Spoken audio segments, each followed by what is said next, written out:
Hi guys, Miss Julie here. I'd like to talk a little bit about licensure today. You know, I get questions sometimes about our school and why the cosmetology school and why are you always talking about a license? Well, I want to go back to when I was actively a therapist at Westfall Associates. I had a client, I'm going to call her Sally. Confidentiality purposes, guys. Never going to use my client's real name. But we're going back 20 plus years ago now. Westfall Associates at that time was a chemical dependency treatment facility. We were outpatient, but it was intensive outpatient. So I was running groups 2 nights a week and seeing the people in the groups once a week for individual therapeutic sessions. So I was essentially seeing all of my clients 3 times a week.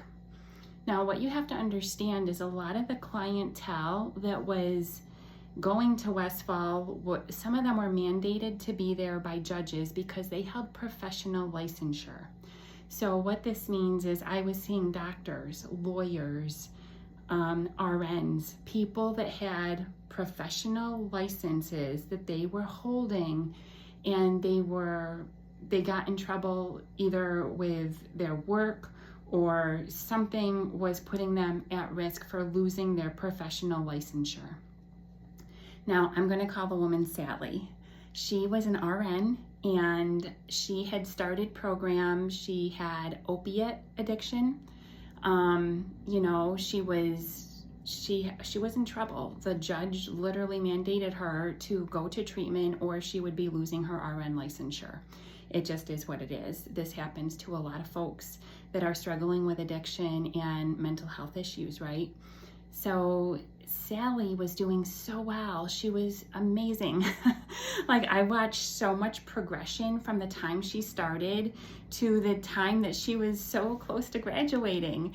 And we were so excited. We were like already planning some oh ha, we had to have a party it was so amazing to see the amount of work that this woman put in to not only overcome the addiction, but to really change her habits and her behaviors. And she was really focused on educating herself and learning more about what these opiates were doing to her.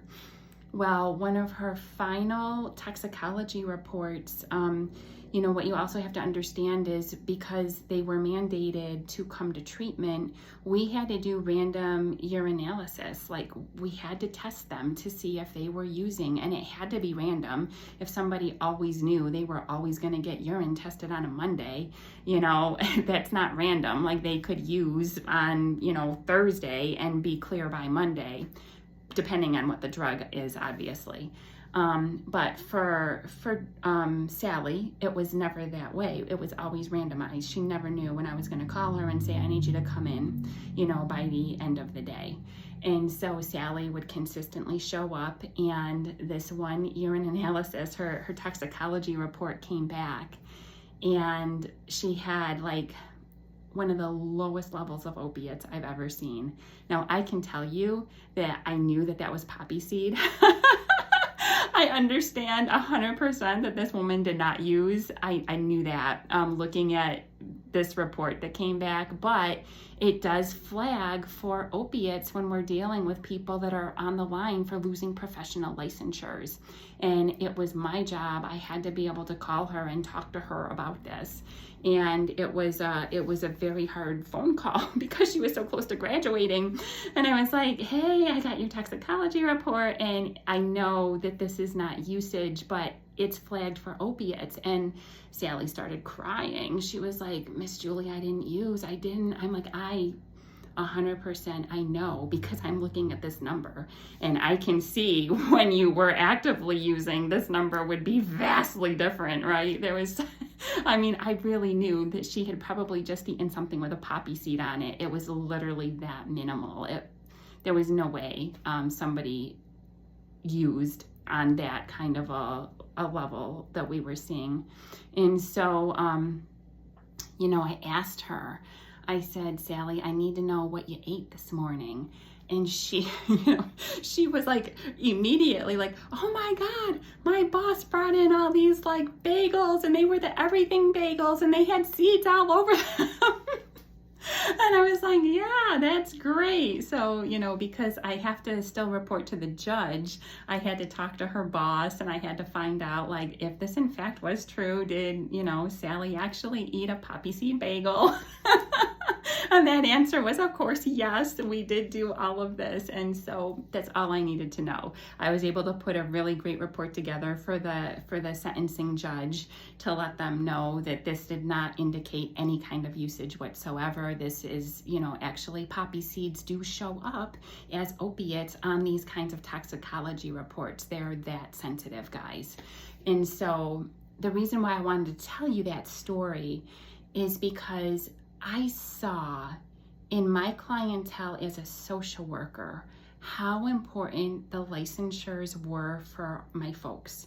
It was one of the motivating factors that helped them to move forward and get into recovery and really work on themselves and their program, because the last thing they wanted to do was lose that professional license, because it gave them a purpose. They loved their job. They loved what they did.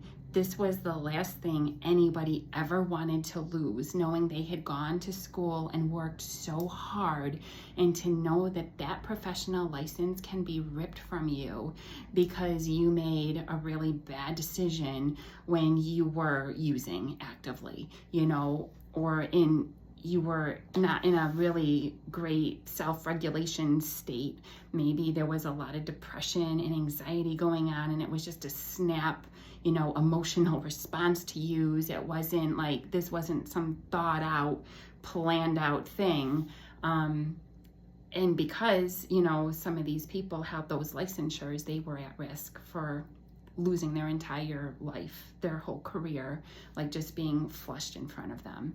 And so I saw the licensure being such a motivating factor for people to say, I'm going to beat this, I'm going to kick this, I'm going to change, I'm going to do whatever I need to do so I can keep my purpose and I can keep moving forward in my career and I can keep doing the things that I love to do.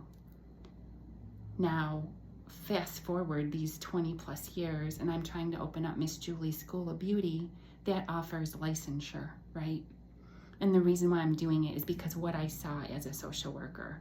When I tell you I've developed this entire program based on my experience as a social worker, it's really true. I understand that when we can give somebody a purpose, for our clientele coming in, they have been arrested. They definitely have criminal records, usually for prostitution, usually for drug possession. These people don't necessarily hold any kind of a professional license yet, and they think that they never can and never will. And so there's not a whole lot of hope that your life can get better. There's not a lot of hope when these people are in recovery trying to get jobs with those criminal records following them. They see what kinds of jobs they're being offered, and it's not some purpose-driven, like, wow, this is going to be such a fulfilling career.